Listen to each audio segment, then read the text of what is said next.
So in this glorious game that we call World of Warcraft, what is the one thing that can make us fall out with our friends? No. Maybe just lose relationships. You know, people you spend all these hours a night getting drunk with, having fun with on Discord, you know, and all of a sudden they just turn their back on you, you know, you lose contact. Money. No. Obviously it's loot, and that's what we're going to talk about today. So we're going to look at all of the Tier 4 gear in TBC. Well, classic TBC. And by the way, while we're here, he's a weirdo. We're doing a special tonight, a special podcast. Myself, Dr. Cal, and Meta Goblin live over on Twitch. Scottejaye87 tonight being Tuesday, the 16th of February or something in it. And we're gonna get our predictions out, what we think is going to come at BlizzCon the weekend. And we are, myself and Meta Goblin, going to be streaming, like doing a party stream for BlizzCon as well. So make sure you come check us out. We'll probably be streaming on both channels. So obviously check Meta out at Meta Goblin 1 on Twitch, or obviously myself at Scottejaye87 on Twitch. But let's have a look at some of the loot. So just so you know how this is going to go, for once I'm going to get my ugly mug off the screen and we're just going to look at the items, purely because the size of me, there's not enough room for me on screen with the items. That's actually true. So, yeah, we're just going to go through all the items and all the different tiers. I'm not going to focus too much on the tier as a collective, you know, as in all 5 pieces. We're just going to focus purely on the bonuses and what bonuses are obtainable. And you'll understand what I mean by that once we get into it. So let's go. Actually, before we go, I should probably say, make sure you like the video, subscribe to the channel to get more content in TBC and obviously the lead up to TBC, and come follow me over on Twitch at Scottejaye87. Now we can go. Okay, so first up we're going to have a look at the Druid loot. So we'll start with Feral. Now, the Feral set bonuses are actually really strong, particularly the 2 set, to be fair. Well, the 2 set for Feral Cat in particular. So you've got your 2 set being your melee attacks in bear form and dire bear form have a chance to generate 10 additional rage. So if we start with that first, so as a bear, as a tank, additional rage is obviously nice. The more rage you get, the more abilities you can cast, the more threat that you get, ultimately. I don't want to spend too much time on each class getting into the nitty-gritty of exactly, you know, what gear you would use, you know, as in what pieces to get the 2 set that you would use, but that will definitely come in later videos. But the 2 set for Cat, so your melee attacks in Cat form have a chance to generate 20 additional energy. Now, this makes the rotation or the priority system, however you want to word it, really interesting, because you almost, without this, you obviously can predict your energy regen apart from when you're getting Omen of Clarity procs, obviously. So you can almost guarantee near enough to the second when you're going to be power shifting. But now once you get this 2 set, it actually makes it more interesting. Less power shifting, which means more longevity of your mana bar, basically, because you're having to power shift less.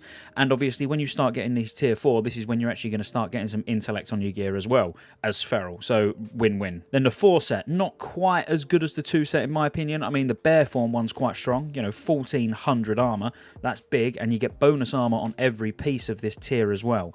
So you are going to get armor cap very early as a Feral tank, particularly using your tier 4. But as I say, an extra 1400 armor, mitigation goes without saying. It's a nice bonus. Not amazing. The only reason I say not amazing is because it's just not interesting, is it? It's not an interesting proc or anything like that. Much goes for the same for the Feral Cat, so increases your strength by 30 in cat form. Obviously nice. Attack power, that's all you're getting for it. Would have been better if it was agility, if I'm honest with you, but still, strength is nice, gives you attack power. Now, the good thing about Feral is the Primal Strike set. Now, odds are every single Feral Druid will be level working, not just for drums, but obviously to make your own Clefttooth set rather than buying it off the auction house, and making this Primal Strike set, which is actually really, really strong for Feral DPS early on. And the reason it's really strong as well is because you can use the 3-piece Primal Strike because it's bracers, belt and chest, and you can also then pick up your 4 set still from tier 4 as well, which, yeah, it is nice. You're using 2 full sets, getting, you know, 3 set bonuses there. And there's a lot of attack power on the Primal Strike. You're getting the extra 40 from the 3 set, and then obviously, yeah, you're getting the extra attack power from the strength from the 4 set with the tier 4. So overall, I think a really strong set for Feral, and it's definitely something that you're going to want to get hold of. Then moving on to the balance set. So not quite as good, and there's a lot of classes where I'm going to compare some crafted gear to the tier sets, because as I said at the start, we're going to look at which ones are actually obtainable, like realistically obtainable.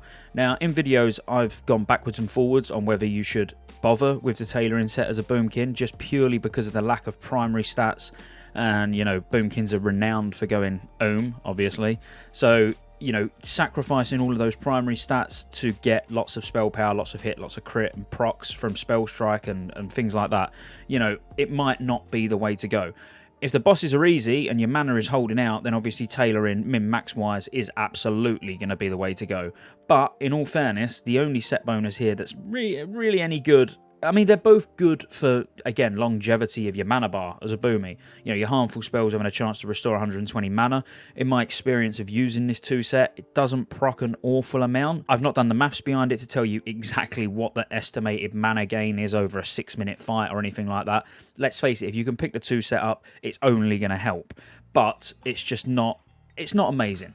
But then you've got the 4-set which reduces the cooldown of your Innovate ability by 48 seconds.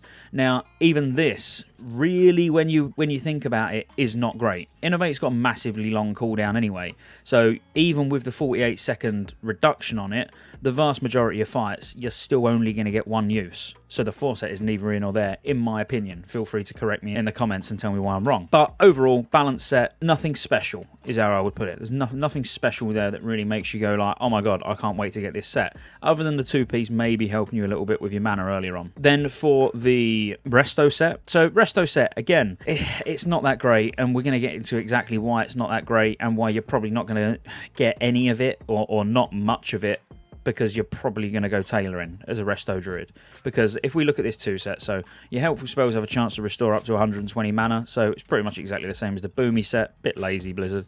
And then the 4-set reduces the cooldown of your Nature Swiftness ability by 24 seconds. Again, it's nice, but, you know, that Nature Swiftness, are you really needing it, you know, that frequently that you need 24 seconds off of the cooldown? You know, you're mainly rolling hots, life blooms, rejuves. You know, it's not really, again, it's not an amazing set bonus. That's the problem. The main issue, the cat's out the bag, is that you're probably going to be tailoring. So you're going to end up getting the Primal Mooncloth set. So this is your robe, shoulders, and belt. So all of a sudden you can't get your tier, shoulders, or robe, or chest, wherever you want to put it. And then if you're going tailoring and you're getting Primal Mooncloth, you're probably going to get the White Men set as well. Now, that's your hood and pants out of the window. So that's 4 of your tier gone. You've only got 1 slot left, which you can potentially get the gloves. Not really worth it now. There'll be a better pair of gloves than the tier, you know, to use anyway. So if you're going tailoring as a Resto Druid, don't even worry about the set bonuses at all, because odds are you're not going to get them. I mean, I feel overall Druid's done all right. Feral Druid's definitely done better with the tier 4 than Boomy and Resto, but, you know, it's just nice that you can use both those sets together. But as I say, still decent sets. You know, early on, if you're not going tailoring as a Boomy, you might want to pick some tier 4 up. If you're not going tailoring as a Resto Druid, you'll probably want to pick some tier 4 up. But really, min-maxing, you're probably going to be tailoring anyway. But let's move on. So next up, we have the Hunter. And again, it's a real shame. The set bonus is a bit poor, so reduces your Feign Death ability to be resisted by 5%. Yeah, it's not bad, but there's no damage increase there or anything like that, is there? You know, let's face it, it's not that great. And then reduces the mana cost of your multi-shot by 10%. Again, really not that great. And the problem with this set is it's in direct competition with something that's so much more easily obtainable, which is the Beast Lord set, and it's so much better. You'll be using Beast Lord still in tier 5. And it is for the 4-set. When I say mainly, I want to get onto the 2-set in a second, but each time you use your kill command ability, your attacks ignore 600 of your victim's armor for 15 seconds. That is massive. You know, that is just huge. You can't beat it. You'll see hunters, as I say, in tier 5 still using their 4-piece Beast Lord, probably going into tier 6, some of them with their 4-piece Beast Lord. So Hunters, I wouldn't even worry about tier. You're probably going to mix your Beast Lord in with some crafted gear. Hunters are quite literally the easiest to gear up in the game, to be fair, because you just get such strong gear just from dungeons, well, and craftables. But even the 2-set, when you think about it, mainly for 10 man, I would say more than 25, but, you know, reducing the cooldown of your traps by 4 seconds. Now, that's a really nice bonus. I mean, I would say the 2-set on the Beast Lord is stronger than either of the set bonuses for tier 4. Because the 4 seconds off traps, when you are on trap duty, you know, if you've got 2 seconds left on your cooldown or something and you can't trap and someone gets clapped by a mob, then you're going to be having problems. But, you know, having that 4 second off gives you a bit of leeway. And a fight that springs to mind is Morrows, obviously, where if you haven't got priests that are shackling, or you haven't got a big dick prop Paladin that's just tanking everything, then you're probably going to be relying on your hunters to trap. So having the 4 seconds off the cooldown, I think is quite nice. It's a shame, really, because hunters, obviously, I would feel that they've come off pretty badly with their tier 4, and I think if the bonuses were a little bit better, then there would probably be a lot less hunters running around in their 4-piece Beast Lord. I mean, don't get me wrong, they'd have to be a lot better, but it's a real shame to be doing like Grawl, Magferrodon, Karazhan, seeing all this gear drop, and as a hunter you're just like, don't want it, I've got my dungeon set, thanks. You know, it does suck a little bit, just in my opinion, but let's move on. So next up, we are looking at the Mage. Now, the Mage is in a similar spell boat? I don't even know what I was trying to say there. A similar boat to all other casters. The bonuses they're not too bad, really. They're not amazing, but they're not bad. Now, it gives you, so the 2 set gives you a 100% chance to avoid interruption caused by damage while casting Fireball or Frostbolt. Not bad, not great. Only really going to be useful on certain fights where there's consistent AoE going out, so something like Neverspite, let's say. But even on Neverspite, it's still not a massive issue, I wouldn't say, but you know, it's going to help. And then the 4 set reduces the cooldown on Presence of Mind by 24 seconds, not bad. Blast Wave by 4 seconds, yeah, alright. And Ice Block by 40 seconds, again, alright. But none of those are really game breaking. Not where you would sort of choose to go for your 2 or 4 set over getting your Spellfire set or your Spell Strike set. Now, I think every cloth wearer, it's pretty safe to say, is going to be tailoring, or everyone that takes it seriously will be tailoring in TBC. I mean, the Spell Strike set giving you, a chance when your harmful spells land to increase damage of your spells and effects by 92, as well as having loads of damage, crit and hit, absolutely beautiful, especially for like a Fire Mage early on. And then the Spellfire Robe, increasing your spell crit. You're low on primary stats, as I've mentioned already, but, lots of fire damage, increases spell damage by 7% of your total intellect. Yeah, the sets are just too good in comparison to tier 4 for mages.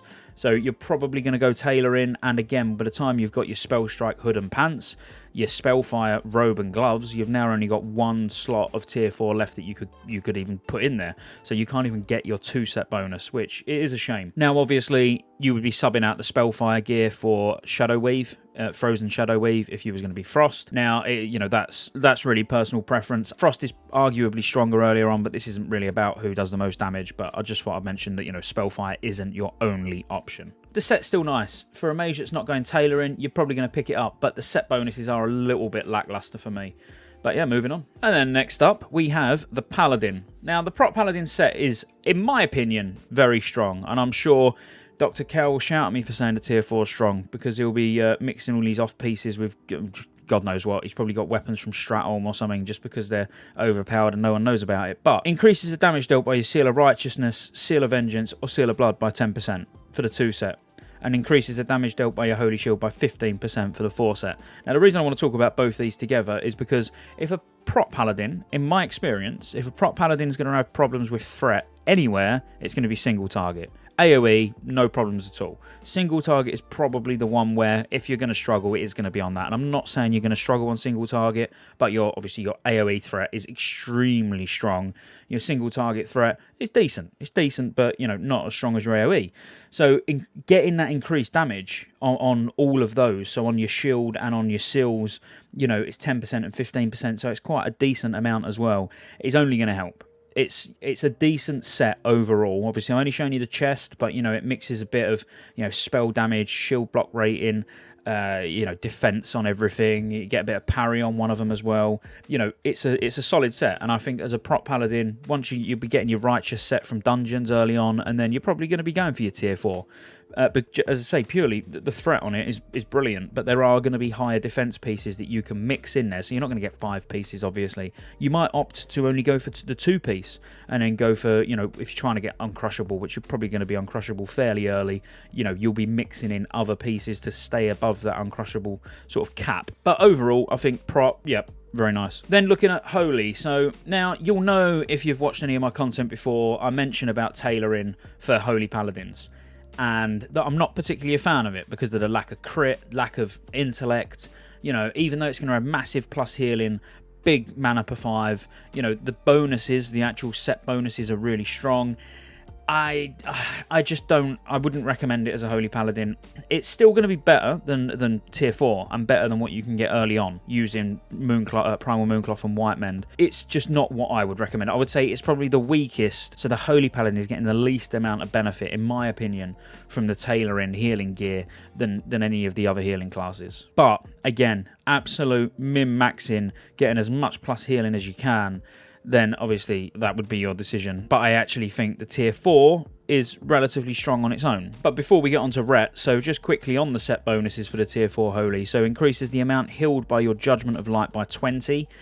That's neither in or there. And reduces the cooldown of your Divine Favour ability by 15 seconds.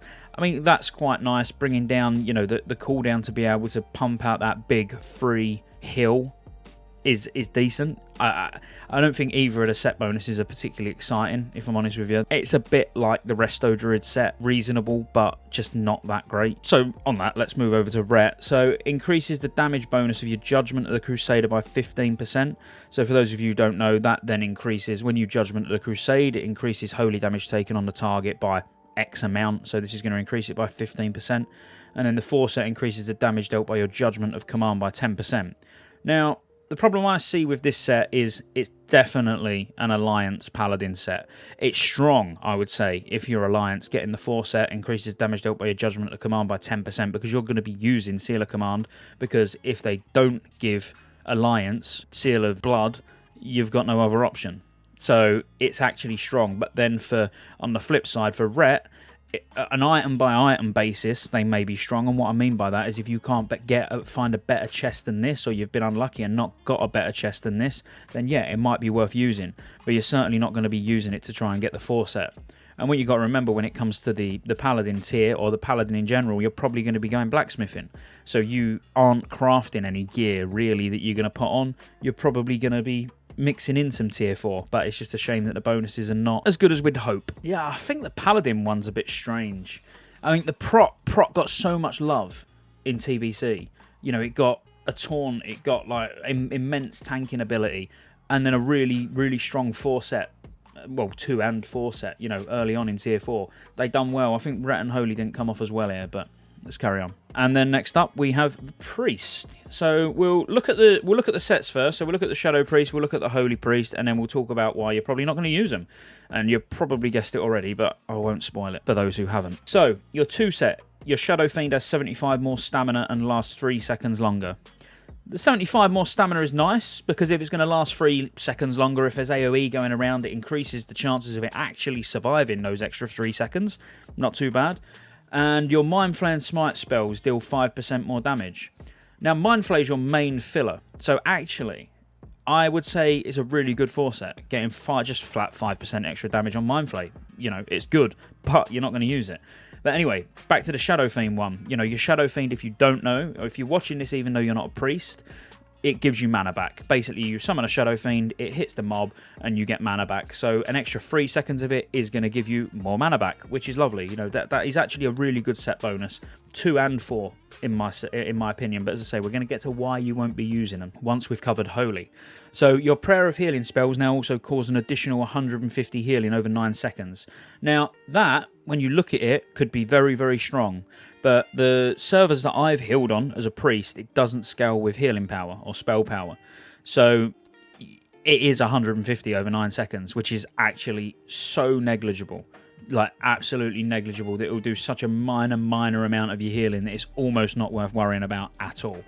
If it was to, in classic TBC, be scaling with spell power, now that would actually probably be quite nice. But it would need to scale for it to be even worthwhile, in my opinion. And then your 4 set, each time you cast Flash Heal, your next Greater Heal cast within 15 seconds as its cast time reduced by 0.1 seconds, stacking up to 5 times, so half a second off. Not bad, but you're not really going to be casting Flash Heal that much. So if you're new to Holy Priest, or you've been playing a Holy Priest in Classic and you're not really sure about going into TBC, you're not going to be casting Flash Heal very often. You will use it occasionally, but the majority of the time you're going to be down ranking your Greater Heal and using your Greater Heal, throwing Renews around, throwing Prayer of Mendings around. You know, you're not going to be wasting your mana on flash heals. You're going to be trying to be efficient, using those bigger heals and using cancel casts, which if you want to know more about how to heal and what cancel casts are and all of that, then check out my other video that I put on last week about just healing tips in general in TBC. Now, going back to the Shadow Priest, and why we won't be using the set bonuses, is obviously because of this. Overpowered, ridiculous crafting stuff in TBC. Yeah, you guessed it. You guessed it earlier, didn't you? The tailoring set. So again, Frozen Shadow Weave. Just so much shadow damage that you'd be a fool to be a Shadow Priest and not take it. Because you got to remember, the more shadow damage you put out, the more mana you give back to yourself and the party because of Vampiric Touch. And then Spell Strike Hood, don't get me wrong, not perfect of stats, but to get the extra 92 spell damage proc is still really nice. And if you're going tailoring, you're going to want both sets, obviously. So now this gets rid of the robe, shoulders, hood, and pants. Now you can't get your 2 or 4 set as a Shadow Priest. But if you chose not to go tailoring because you're like, no, I'm not being a meta slave, I'll do what I want, then actually the 4 set is probably worthwhile for you. But then the same applies for the Holy set. Even though the Holy set's not worth going for, in my opinion, the 2 and the 4 set are not that great. The Primal Mooncloth and the White Men set, those bonuses are great. You know, not just the static stats that you get on the items, but obviously even the 2 set for the White Men and the 3 set for the Primal Mooncloth. It's just a far, far superior set to be using. And if you're a Holy Priest, please do go tailoring, because, you know, this is going to set you apart from those priests who don't go tailoring, and that's going to be your raid spot. I beg you, Holy Priests, please go tailoring. Mark my words, I'm tailoring on my priest on Endless. It's amazing. You know, you get really good gear really early on that you're not going to replace for ages. And what's worse than 25 people fighting for one tier token or 2 tier tokens? You know, you haven't got to do any of that. You can just sit back and just laugh and watch the drama. And then next up, we have the Rogues. The Rogues exist in TBC? Oh, apparently they do. So the Rogue set is actually really strong, all joking aside. So increases the duration of your Slice and Dice ability by 3 seconds. Now, obviously keeping Slice and Dice up is your #1 priority. So, you know, to get an extra 3 seconds on it is really nice. There's no debate in that. And then your 4 set, your finishing moves have a 15% chance to grant you a combo point. Again, you're going to be using a lot of finishing moves. You're going to get combo points. Well, it's only 15%, but still, it's nice. They're not actually bad bonuses at all. If I was a rogue, I probably would be going for my 4 set, personally. And the other good thing, like the Feral Druid, if you've gone level working because the only way you can get in your raid is to have drums as a rogue, then you can get your full Primal Strike as well. Because all you're going to do is not get the Neverblade chest piece that's on screen now, get all the other tier pieces, and pick up the Primal Strike vest, bracers and belt, and you've got yourself 3 set bonuses. So really strong. Rogues, I think you've done well with tier 4. It's just everything else in the game that you've not done particularly well with. Moving on, we have... oh, this is so broken. So, the Shaman. Now, the Shaman have done well on all Enhancement, Elemental and Resto. In my opinion, I think all 3 of these sets are amazing. And because I want to talk about them a little bit longer than maybe the other classes, I'm not going to compare these to any crafted gear. So if you're a Resto Shaman, yes, you probably will go Primal Mooncloth and your White Mend because you get loads of mana per 5 and loads of plus healing. But we're not gonna talk about those when it comes specifically to the Shaman, because I really am a fan of the set bonuses for these. So if you chose not to go to tailoring, you know, and you wanted to get your set bonuses as Resto, I kind of would understand. It's probably one of the only situations where I kind of would understand. But first, let's start with the Elemental Shaman. So the reason I think these are really strong is because it doesn't just help the Shaman. So 2 set, your Wrath of Air totem grants an additional 20 spell damage. So that's your spell damage totem that you put down that buffs your party. Now, an Ellie Shaman is going to be likely in a 25-man with 3 Warlocks, a Boomkin, and obviously the Ellie Shaman himself. Now, this 20 spell damage is now giving everybody in that group the extra 20 spell damage. So it's actually 100 spell damage. I mean, there's only 39 spell damage on the chest. We're getting 100. I know it's 100 across the party, but it's still 100 spell damage in total. That's really strong. And I think that's really strong to be even prioritising getting a 2-piece for your Ellie Shaman early on because, like I said, it's going to buff your Warlocks. And your Warlocks are your big, disgusting pumpers, unfortunately. Ugh. So actually getting an Ellie Shaman with this early on is going to be really, really useful. Now, the 4 set as well. So your offensive spell crits have a chance to reduce the base mana cost of your next spell by 270. Again, really, really strong. Because the only problem an Ellie Shaman has, it's not the damage they do. Their damage output, specifically in tier 4, are just early on because they don't scale particularly well, but they just do massive damage even without gear. But the problem is going to be their mana, and their mana holding out, and they're not going to be in a group in a 25-man with a Shadow Priest. So getting that 4 set to reduce, mana cost, you're going to be critting a lot anyway. It's one of your most favoured stats is getting crit. So really, really strong set, 2 set and 4 set, but I love the 2 set. And it's very much like the 2 set for Resto. So your Mana Spring Totem ability grants an additional 3 mana every 2 seconds. Now, again, this is not just a bonus to you. This is to your party. And a Resto Shaman, the only issue I've got here, and I've got to be completely honest, is the Resto Shaman could be sat in the party with the Hunters, for example. Maybe the Hunters and the Feral Druid. If you're like really min-maxing and trying to make the perfect comp, this particular Resto Shaman who's got the 2 set, it might not be as fruitful as if it was in a healing group, but it's still really strong. And then reduces the cooldown of your Nature Swiftness. I'll comment exactly the same on this particular 4 set as I did with the Druid. That how often do you really need to be using that? Do you need that 24-second cooldown reduction? I think that's a bit lackluster, but for Resto, I really like the 2 set. So if you could maybe get some crafted gear, mix it in and still get your 2 set, I think that would be quite useful as long as you're not being plonked in the wrong group. And then finally, another really, really good one. So Enhancement. Your 2 set, your Strength of Earth Totem ability grants an additional 12 strength. And your 4 set, your Storm Strike ability does an additional 30 damage per weapon. Okay, so the Storm Strike, just a flat, static bit of damage. Neither in or there, but, still, just flat damage is always nice to get. But the 2 set, your Strength of Earth Totem ability grants an additional 12 strength. Now, that's going to be 12 strength to everybody. So, again, now you're looking at 60 strength across the party, and some classes, depending who you've got in that group, are going to benefit a lot more. For example, a Druid getting that 12 strength is going to get a lot more attack power from it than even a Warrior or a Ret Paladin. So this is actually a really, really strong 2 set, again, depending on what group you're in. I don't hear people rave about the Shaman 2 sets enough, because I personally consider them really, really strong. But, as I say, that's the only reason I didn't really want to talk too much about the crafted gear, because, yes, there is crafted gear for Enhancement, there's crafted gear for Ellie, and obviously the Primal Mooncloth and that for the Resto is really, really strong. But I am a big fan of the 2-piece sets for each of these, just purely because it buffs the party. And what's better than buffing the party? Shaman's buff the party enough as it is, but the 12 strength one I actually think is crazy. Having an Enhancement with the 2 set and the Ellie with the 2 set as well. The Resto is the one where I'd understand if you didn't go tailoring, like I said before, but you probably still should. But the 2 set's really nice. For all Shaman specs, you've done really well. But moving on, anyway, from the Shaman, we have now got the Warlock. Now, the Warlocks we know are absolutely beastie, big pumpers, and actually, I would say the 2 set is very, very strong and definitely worth getting. Now, I'm sure there'll be Warlocks watching this, maybe a Warlock that we know very well watching this.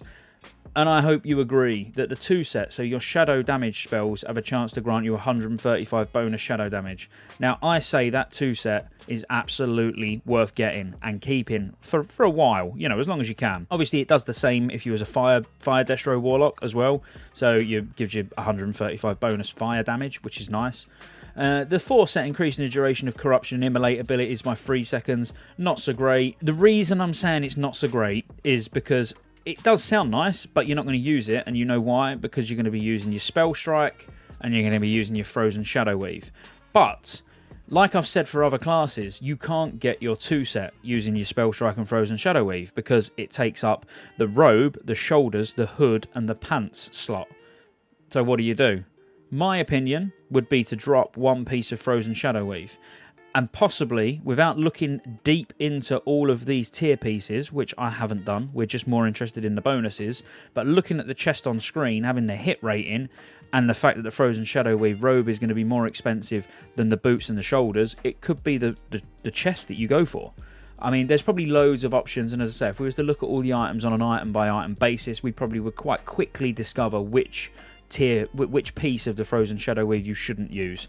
But at the end of the day, the set bonus for it is only self-healing, which is nice as a Warlock, obviously, but you're going to be happier to drop that set bonus than you are going to be dropping the 92 spell damage proc from the Spell Strike and the 2 set from the tier 4, because it's 135 bonus damage. And if we was to compare now the chest for the chest, so Frozen Shadow Weave versus the Void Heart, you know, you're losing 30 spell damage but gaining 135 spell damage proc, and you're getting an extra socket, so you can make some of that spell power up anyway if you wanted to.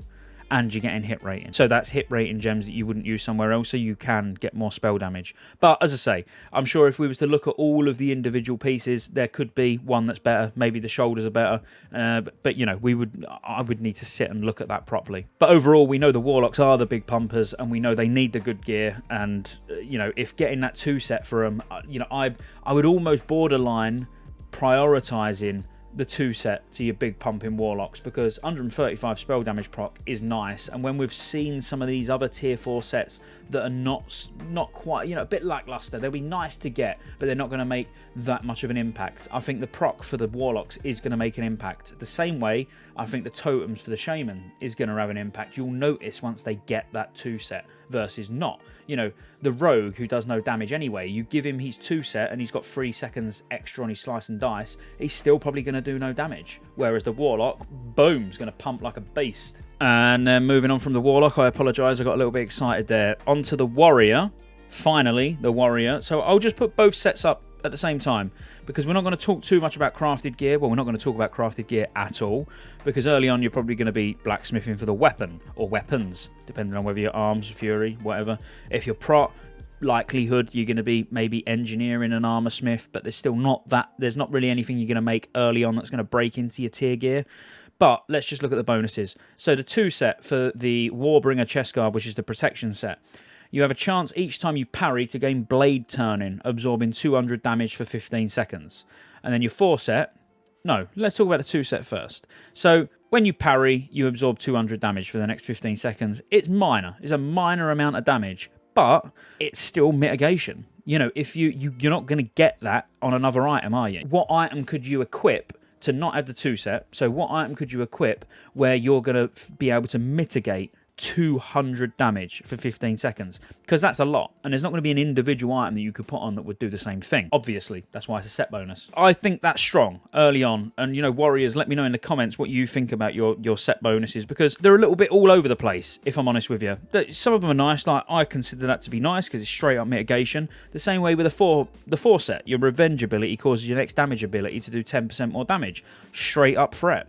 You know, that's nice as well. And you're going to be using Revenge, obviously. So when you Revenge into a Shield Slam, you know, Shield Slam already does massive damage, massive threat. Now it's going to do 10% more. I don't think you can really argue with that. And I don't think you're going to be able to get that extra amount of threat from not going for the 4 set. Overall, I'd say the Prot set is strong, in my opinion, obviously especially early on when your options are limited anyway.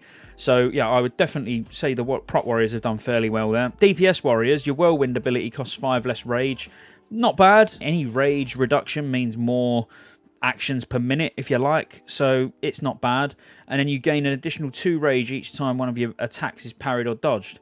Now, this is probably one where you look at and you're like, well, that's useless. I don't want my attacks being parried or dodged. But there's not much expertise in the early stages of the game. It's still not amazing, and I'm not sure I would go for the 2 or 4 set as a Warrior. I probably wouldn't bother if I could find stronger off pieces in comparison to the tier. But the 4 set you could see being useful on the base. You've got quite a high percentage of being dodged anyway. Now, you shouldn't be getting parried because you should be stood behind the boss literally all the time. So it is only getting dodged.